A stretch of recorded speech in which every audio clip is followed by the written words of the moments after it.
नमस्कार दर्शकवृन्द, जलस्रोत तथा सिँचाइ विभागबाट निर्माण गरिएको सिँचाइ टेलिभिजन कार्यक्रममा म कार्यक्रम सञ्चालक राजेन्द्र कुमार थापा यहाँहरूलाई हार्दिक अभिवादन गर्दछु। दर्शकवृन्द, आज हामी राष्ट्रिय गौरवको सिँचाइ आयोजना अन्तर्गत सञ्चालित रानी जमरा कुलेरिया सिँचाइ प्रणाली टिकापुरको कमान क्षेत्रभित्र सिँचाइको उपस्थिति कस्तो रहेको छ, सेवा लायकहरूले के कस्ता प्रविधिको उपयोग गरेर सेवा प्राप्त गरिरहेका छन् त, सिँचाइ प्रणालीको दिगो व्यवस्थापनको लागि के कस्ता गतिविधिहरू सञ्चालन गरिरहेका छन् त, प्रणाली व्यवस्थापन नहर सञ्चालन संस्था व्यवस्थापन सम्बन्धमा के कस्ता समस्या र चुनौतीको सामना गर्न परिरहेको छ त, त्यस्तो खड्केको सवाल के हुन सक्छ त, समाधानका लागि कस्ता पहल गरिरहेका छन् त, सिँचाइ पूर्वको अवस्था, हालको अवस्था, प्रणाली विकासको कालखण्डमा गरिएका बाली विविधीकरणबाट उत्पादन र उत्पादकत्वमा के परिवर्तन आएको छ, एकीकृत बाली तथा जल व्यवस्थापन कार्यक्रमको कार्यान्वयन स्थिति कस्तो छ त, भावी सिँचाइ रणनीति, पानीमाथिको अधिकार, साझा सवाल मुद्दाहरू के हुन सक्छन् त भन्ने विषयमा सम्बन्धित सरकारवालाहरूसँग भलाकुसारी गर्नेछौँ। दर्शकवृन्द, आज यति मात्रै नभएर सिँचाइ कार्यालयले सिँचाइको लागि विकास गरेको पूर्वाधार पानी बग्ने संरचना, नहर नहरी, कुलो कुलेसो र खेत स्तरमा स्थापित गरिएको प्रविधिको विकास, बाली नाली र भौगोलिक स्थिति र यथार्थ धराताल समेतलाई समेटेर सर्वैदिशीय छायाङ्कन गरी तपाईँहरूको समक्ष पस्कने जमर्को गर्नेछौँ।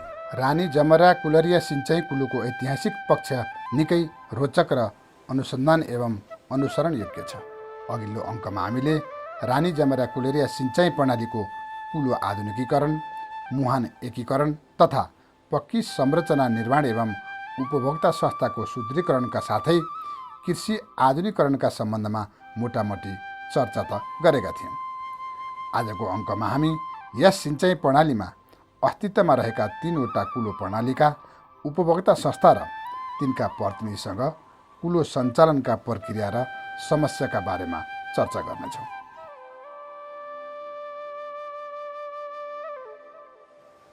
रानी जमरा कुलेरिया सिँचाइ प्रणालीका 3वटा कुलो समिति पछ्याउने क्रममा हामी जमरा कुलो जल उपभोक्ता समितिका अध्यक्ष लालबीर चौधरीसँग पानी व्यवस्थापन समिति सञ्चालन र हालको नहर आधुनिकीकरणको कामको बारेमा जिज्ञासा राखेका थियौँ। जलउपभोक्ता समितिको भूमिका चाहिँ कस्तो छ? यहाँ हजारौँ पब्लिकसँग हामी टप टु बटनको हिसाबबाट कुरा गर्ने बेलामा लेबर पनि काम गर्नुपर्ने र प्लस अब मन्त्रालयसँग पनि समन्वय गर्नुपर्ने हुनाले यो विभिन्न कुरामा काम गर्दै जाँदा हामीले यो संस्थालाई वास्तविक हामीले ल्याउनै गर्दा, यो रूपान्तरमा ल्याउनै गर्दा अनि जनतालाई पनि समेट्ने किसिमले अनि क्षेत्रगत रूपलाई पनि पिकअप गर्ने किसिमले हामीले यसलाई रूपान्तर गर्दै र यसलाई व्यवस्थित रूपमा संस्थागत रूपमा ल्यायौँ।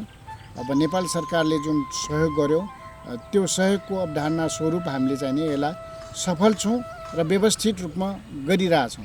यसलाई वास्तविक किसानहरूको आर्थिक उन्नतिको लागि नहर चाहिन्छ भनेर स्वर्गीय खड्ग बहादुरजीले 2040 सालमा यो परिकल्पना गरेर यसलाई डेलिगेसनबाट नेपाल सरकारले पिकअप गर्यो।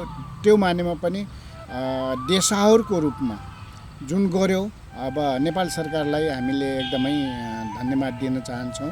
अब जुन गरिरहेको छ, मलाई लाग्छ यो नेपालमा सबभन्दा गौरव आयोजना सिँचाइमा प्रोजेक्ट त ठुला गौरवको आयोजना आएको हुनाले यो दुईटै क्षेत्रमा हामीले यसलाई रन गर्न पनि सफल छौँ र यसको भविष्य कोर्नलाई पनि सफल रूपमा गइरहेछौँ। यसको स्रोतका रूपमा हैन, मर्मतका रूपमा, पब्लिक मोबाइलेसनको रूपमा, नेपाल सरकारको समन्वयको रूपमा, विदेशी सङ्घ संस्थाहरूबाट समन्वय गर्न रूपमा हामीले जुन गइरहेछौँ त्यो सफल छौँ र आइपरेका कुराहरूलाई हामीले सामना गर्दै त्यसलाई रूपान्तर गर्दै पब्लिकलाई मोबिलाइजेसन गर्न सफल छौँ। समितिका भावी योजना, खेती प्रणालीको विविधीकरण एवं नहर आधुनिकीकरणका क्रममा नहर क्षेत्रमा निर्माण गरिने बहुआयामिक संरचनाबारे चौधरी के भन्छन् त? गुजर बसरको खेती अब हुँदैन। म किसान भइसकेपछि कुखुरा भैँसी सबै चिज मैले पाल्ने, सबै चिज गर्ने, निर्वाहमुखी मात्रै गर्नु भएन, अब चाहिँ नि व्यवसायमुखी हैन, व्यवसायमुखी। अब एउटा फाइल सिस्टममा नेपाल सरकारको एउटा सिस्टम जुन आइरहेको छ त्यही किसिमबाट गयो भनेदेखि हजुरले 4 बिघामा लसुन गर्नुभयो, मैले 10 बिघामा हल्दी गरेँ, कोही 50 बिघामा धान गर्यो, कोही 60 बिघा 100 बिघामा आलु गर्यो, कोही होइन 50 बिघामा चाहिँ नि माछा पालन गर्यो। यो विभिन्न आइटम यदि ल्याएन भनेदेखि यहाँका यो स्रोतहरू पनि किसानहरूको आर्थिक उन्नति पनि उठ्दैन। त्यसैले त्यसलाई ल्याउनको लागि हाम्रो चाहिँ नि स्रोतको रूपमा नेपाल सरकारले दिएको छ कृषि कम्पोनेन्ट तर्फबाट हाम्रो जुन अब किसानहरूलाई सहयोग गर्ने सानातिना पावर टेलरदेखि लिएर ट्र्याक्टरहरूदेखि लिएर अनि मिनी टिप पावर अनि कल्टिभेटर अनि रिफरहरू अनि बिउ बिजनहरू होइन माछा पालन, भैँसी पालन, मौरी पालनदेखि लिएर पशुपालनदेखि लिएर प्रशस्त कार्यक्रमहरू राखेको हुनाले यहाँकै अब त्यसैलाई टेकेर अब किसानलाई चाहिँ नि हामीले परिमार्जित गर्दै लिएर जानुपर्छ भनेर उहाँहरूलाई गाउँ गाउँमा मिटिङमा सहकारीमा संस्थामा गएर अब तपाईँहरू यसरी आउनुहोस्, हामी यसरी चाहिँ नि यो संस्थाको लागि तपाईँहरूको हितको लागि नहर सँगसँगै यो आर्थिक उन्नतिको लागि पनि यो कार्यक्रमहरू ल्याइराखेका छौँ। त्यो ल्याउँदै गर्दा हजुरको नेपाल सरकारले एउटा हामीलाई यो रानी जमरा अन्यत्र नहरभन्दा किन भाग्यमानी छ त हजुरलाई प्रष्ट भन्नुपर्दा नेपाल सरकारकै अनुदान अथवा विश्व बैङ्ककै अनुदानमा हामीले पहिला नम्बर त हामीले यहाँ हजुरको अब हाइड्रो पावर अब यो होइन मल्टिपल योजनामा यो विद्युत उत्पादन हुने भयो।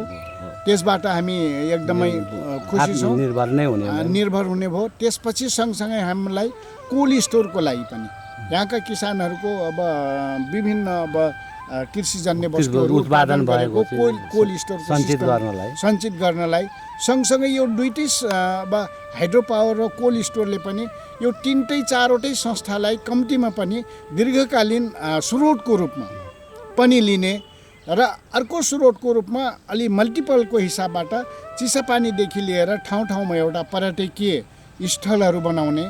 यो जमरा बेल्टमा पनि अहिले सर्वे भएको छ, 38 बिघा जग्गा छ। यसलाई एउटा चिल्ड्रेन पार्कको रूपमा व्यवस्थित नहर बनाएर एउटा गार्डनको रूपमा बनाउने भन्ने अब यो आयोजना लाग्यो, सर्वे पनि गरिसक्यो। अब त्यसैलाई टेकेर हामीहरू पनि आफ्नो तर्फबाट सेवा शुल्कहरू नेपाल सरकारको कम्तीमा सहभागितामूलक कार्यक्रम गर्नुपर्छ भनेर पब्लिकलाई राखेर 3वटै संस्थालाई अगाडि बढाउँदै अब मूल एउटा छाटा सङ्गठन छ, छाटा सङ्गठनलाई पनि अहिले हामी शाखामा भए पनि पछि मूलमा पनि पढेन, हामीले सचिवालयमा भएको हुनाले मूललाई पनि त्यही ट्र्याकलमा जानको लागि हाम्रो पहल भइरहेछ। सूचना प्रणालीको विकासबाट पनि समिति अगाडि बढेको देखिन्छ। आफ्ना हरेक क्रियाकलापलाई वेबसाइट र युट्युबमा अद्यावधिक गर्ने कार्य पनि भइरहेको छ। खातापाताको व्यवस्थापन, कर्मचारी व्यवस्थापन, तथ्याङ्कसहितको कम्प्युटर प्रणालीले यहाँको कुलो सञ्चालनको अवस्थाबारे सहजै अनुमान गर्न सकिन्छ। उपभोक्तालाई सूचना प्रवाह गर्ने तरिका पनि यहाँ व्यवस्थित छ। अब यसलाई चाहिँ नि अब विश्व चाहिँ एउटा सञ्चारको सबै जगतमा एउटा ग्लोबलाइजेसन भइसकेको छ। अब तपाईँको यी अभिलेखहरूलाई त्यसमा ट्रान्सफर गर्ने तपाईँले कस्तो योजना बनाउनु? हामीले एउटा यो जस्तै इन्टरनेटहरू भयो, पत्र पत्रिका भयो, एफएम भयो होइन, अब एउटा संस्थागत रूपमा एउटा अब ग्लोबलाइजेसन जुन सवाल चलिरहेछ, अब हाम्रो कम्प्युटर सिस्टमबाट वेबसाइट खोलेर होइन सारा चिजहरू युट्युबमै राखेर सञ्जालका अरू सञ्जाल छन् नि सामाजिक एकदमै त्यो सञ्जालमै हामीले राख्न खोजिरहेछौँ। त्यो पूर्वाधार पनि आइसक्यो र हामीलाई फोटोकपीदेखि लिएर अन्य पूर्वाधार पनि अहिले आयोजनाले दिने भन्ने कुराहरू आइरहेको हुनाले हामीलाई त्यो किसिमले सजिलो भइरहेछ र त्यही किसिमबाट हामीले सूचना प्रवाह गर्न सजिलो गर्न सक्छौँ। रानी जमरा कुलरिया सिँचाइ प्रणालीमा कृषिलाई पनि सँगसँगै विकास गरेर लैजाने विश्व बैङ्कको सोचअनुसार छुट्टै कृषि इकाइको गठन गरी कृषि तथा पशुपक्षी विकासतर्फ पनि निकै राम्रा कामहरू भइरहेका छन्। त्यसैमध्ये कृषि इकाइको सहयोगले व्यावसायिक भैँसी पालन गर्दै आइरहेकी ऐश्वरी देवी जैसीसँग व्यवसायका बारेमा केही कुराकानी गरेका थियौँ। 2070 सालमा हामीले फर्म खोलेको। हाम्रो सर उहाँ जानुभयो, सुरत जानुभयो, त्यहाँ गएर हेर्नु भएको रहेछ अनि ठुल्ठुला फर्महरू। अनि त्यसपछि मैले पनि इन्डिया किन गर्ने, मैले नेपालमा गऱ्यो भने आफ्नो परिवारहरू सबैसँगै बसेर खान पाइन्छ, एक्लै यता उतातिर मरेको पनि थाहा हुन्न, सबै चिजको गाह्रो हुन्छ भनेर उहाँहरूले अनि आएर यहाँ भन्नुभयो हामीले पनि ठिकै छ, पसल छोडौँ, बरु फर्मै गरौँ सबै परिवार मिलेर। अहिले रानी जमराले कुन कस्तो खालको सहयोग गरेको छ तपाईँलाई? हामीलाई एउटा पावर टिलर पाछौँ, अनि यो स्टोर रुम बनेर भुस्सा राख्ने एउटा, अनि घाँसको बिउ उत्पादन बनेर हामीले 1 लाख रुपियाँ त्यो पनि पाएको, त्यसमा पनि लगानी लगाएछौँ, घाँस उत्पादन गरेछौँ। अनि बाँकी यो डुँडोहरू छ, यो पनि बनाएछौँ, उतातिरको छाना पनि बनाएछौँ। सुधार बनेर एउटा साइलो पिट बनाएछौँ हामीले, अनि एउटा भैँसीको आहाल छ, अनि एउटा स्टोर रुम बनेर भुस्सा राख्नको लागि बनाएछौँ। भनेपछि तपाईँहरू सबै लगानी सबै कटाउँदाखेरि फाइदामा हुनुहुन्छ? हजुर, हामीलाई फाइदै छ, बच्चाहरूलाई पढाइरहेछौँ, आफूलाई खान पुगिरहेछ, औषधि पुगिरहेछ, अनि भैँसीलाई पनि अब राम्रै छ स्याहार सुसार। हामी यसैमा रमाछौँ सर। सब घर परिवार? हजुर, हामी यसैमा रमाछौँ सबैजना। विद्यार्थीहरू भइहाले, अनि अब बुवादेखि मम्मीदेखि लिएर हामीहरू छोराबुहारीहरू सबै यसैमा छौँ। हाम्रो देशमा पनि प्रशस्त पैसा छ सर, गरेर खाएपछि। गरेर नखाएपछि सरकारले पनि दिन्न, कसैको गोजीमा त ल भनेर दिने होइन नि त। परिश्रम गरेपछि परिश्रमको फल मिल्छ पक्कै पनि। ऐश्वरी देवीका यी कुरा सुनिसकेपछि हामी एकजना BSc एजी अध्ययनरत रोमन चौधरीको तरकारी फर्म पुगेका थियौँ। एकैछिन उनीसँग पनि कुरा गरौँ। अहिले हामीले हेर्दाखेरि यो चाहिँ नि तपाईँको निर्वाहमुखी भन्दा व्यावसायिकमुखी खेती देखियो होइन। अब यसको लागि त लागत पनि लाग्छ होइन, त्यो खर्च लाग्छ नि त। त्यो लगानी चाहिँ तपाईँलाई कहाँबाट चाहिँ नि तपाईँले जोहो गर्नुभयो? यो पहिला अब त आफै लगानी लगाइन्थ्यो, पछि यो रानी जमरा कुलेरिया सिँचाइ आयोजना आइसकेपछि धेरै जस्तो सपोर्टहरू त्यहीबाट हुन्छ। जस्तै पोली हाउसमा हाम्रो यो देखिराख्नु भएको छ, अनि यो गहुँको बीज वृद्धि हो, आलुको अब योचोटि आलु गरौँ भने अलि राम्रै भएको छ आलु पनि। अनि नर्सरी पनि गरिन्छ, नर्सरीमा पनि सपोर्ट छ, र यो पोली हाउसहरू राम्रो भइरहेको छ। यो कहिलेदेखि गर्दै आउनु भएको हो? यो करिब 7-8 वर्ष भयो। 7-8 वर्षको दौरान यसको उत्पादनमा सुरुको वर्ष र अहिले आउँदा कति फरक पाउनुहुन्छ तपाईँ? सुरुमा त खासै अब त्यस्तो बजारीकरण पनि थिएन। अब अहिले त एकदमै डिमान्ड छ बजारमा, बजारीकरणमा त्यस्तो समस्या पनि छैन। सबै जति पनि उत्पादन भइरहेछ हाम्रो नर्सरीको उत्पादनदेखि लिएर गहुँको बीज वृद्धि, आलुको सबै बिक्री भइहाल्छ। अनि यो बिउहरू अब यो प्रविधिहरू जस्तै रानी जमरा कुलेरियाबाट भन्नुहोस्, कृषि समन्वय एकाइबाट, अनि कस्ता खाले प्रविधि र कस्ता खाले बिउहरू तपाईँहरूलाई उपलब्ध गराउनु भयो उहाँहरूले? अहिले त हामी अब बिउ उत्पादन भनिसकेपछि अब गहुँमा मूल बिउ हुन्छ, अब यसमा आलुमा TPS ट्रु पोट्याटो सिड्स भन्ने हुन्छ, सानो बियावाला, अनि दुई थरीको हुन्छ आलुको पनि, एउटा TPS 1 र TPS 2। TPS 2 भनेको अब सानो दानावाला हुन्छ, दानबाट ठुलो फल्ने हुन्छ। अनि यो प्रविधि छ नि जुन अब बिउ त दियो, अनि प्रविधि उनीहरूले फिल्डमै आएर सिकायो कि हुन्छ नि त्यो प्राविधिकहरूले तपाईँलाई प्रविधि हस्तान्तरण त गरे होला, अनि कस्तो खालको कति लाग्यो त्यो समय त खासै त्यस्तो लागेन। अब धेरै जस्तो त अब हेरेर गइराख्नुहुन्छ सरहरू रानी जमरादेखि। अब टेक्निकल्ली म BSc एग्रिकल्चर पढेको हुनाले धेरै जस्तो कुरा मलाई नै थाहा हुन्छ, यो बीज वृद्धि सम्बन्धी र खेती सम्बन्धी। यस आयोजनाले कृषकका लागि पानी मात्र दिएको छैन, कृषि उत्पादनका लागि प्रविधि, उत्पादित वस्तुको बिक्री वितरणका लागि सहजीकरण गर्न कृषि सडक, पक्की पुल र उपभोक्ता संस्थाहरूको सुदृढीकरणका लागि विभिन्न क्रियाकलापहरू सञ्चालन गरिरहेको छ। नदी नियन्त्रणको कार्य र नहर निर्माणको प्रगतिबारे सिनियर डिभिजन इन्जिनियर विदुरमान श्रेष्ठको धारणा यस्तो थियो। कृषकहरूको लागि उत्पादन बढाउनको लागि भनेर हामीले कृषिको एउटा छुट्टै आयोजना पनि कार्यक्रमहरू सञ्चालन गर्दै आएको छौँ। त्यस्तै कृषि सडकहरू, विभिन्न पुलहरू, ठुला पुलहरू र अन्य यो उपभोक्ता संस्थालाई चाहिँ सुदृढीकरण गर्ने हिसाबमा विभिन्न तालिमहरू जस्ता क्रियाकलापहरू पनि अगाडि बढाइरहेको अवस्था छ। यहाँको किसानहरूले उत्पादन गरेको जुन कृषिहरू हुन्छ, कृषि उपजहरू, उनलाई चाहिँ हामीले बजारसम्म पुर्याउने व्यवस्थाको लागि चाहिँ कृषि सडकहरू पनि निर्माण गर्ने गरिरहेको छ। त्यो यथास्थितिमा अहिले पानी बग्ने संरचनाहरू छन् नि, जुन एकदोक्तहरू कन्स्ट्रक्सनको काम भइरहेछ नि, त्यसको स्तर चाहिँ कस्तो छ? अहिले चाहिँ हामीले अहिले मुहान पनि बनाइसकेको अवस्था छ र बिचमा हाइड्रो पावर बन्दै गरेको अवस्था हुनाले चाहिँ हामीले अहिले बिचबाट पानी छोड्न नसकेको अवस्था हो। तथापि हामीले सेटलिङ बेसिनसम्म यसको ट्रायल पनि गरेर हेरिसकेका छौँ र यो हाम्रो अहिलेको लक्ष्य भनेको वैशाखमा नै हामी आफ्नै मुहानबाट चाहिँ पानी छोड्न सक्छौँ कि भन्ने हाम्रो आशा छ र यही गतिमा चाहिँ अहिले काम भइरहेको अवस्था छ। जब हामी इन्टेकबाट चाहिँ पानी छोड्न सफल भयो भने हाम्रो यो किसान दाजुभाइहरूले आफ्नो मुहानको लागि महिनौसम्म बसेर गर्नुपर्ने मुहान बनाउनुपर्ने दुःख कष्ट चाहिँ पक्कै पनि यो समाप्त हुन्छ र यसै आर्थिक वर्षबाट चाहिँ किसानको खेतमा चाहिँ हामी आफ्नै इन्टेकबाट चाहिँ पानी छोड्ने प्रयासमा छौँ। त्यो लम्कीतिर गइरहेको त्यसको चाहिँ नि के छ? लम्कीको तर्फ चाहिँ हाम्रो यो पुरा रूपमा चाहिँ यो नयाँ क्यानल हो।